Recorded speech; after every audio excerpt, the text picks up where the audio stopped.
dúró gbọ́bọ̀ báyìí o. Ààrá ṣán pa ènìyàn méjì ní ìlú Ìlọrin.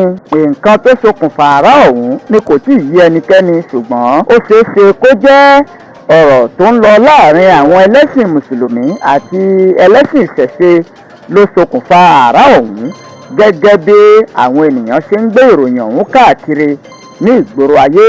Ènìyàn méjì ló ti kú lójijì lẹ́yìn tí òjò rọ̀ tí àrá sì ṣán pa ọkùnrin Haúsá kan àti olùbárà rẹ̀ ní agbègbè Ẹyẹnkọrin ní ìjọba ìbílẹ̀ Àṣà ní ìlú Ìlọrin. Ìṣẹ̀lẹ̀ ọ̀hún wáyé ní oríta Onígbẹ́giri ní Ẹyẹnkọrin.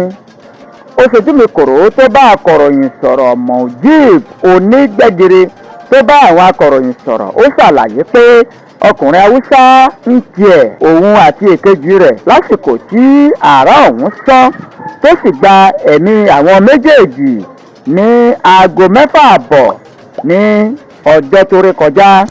Ohun tó fa bí àrá ọ̀hún ṣe ṣán ni ẹnikẹ́ni kò tí ì lè sọ. Tó fa bí àrá náà ṣe ṣán tó sì pa àwọn ènìyàn ọ̀hún ni kò tí ì yé ẹnì kankan.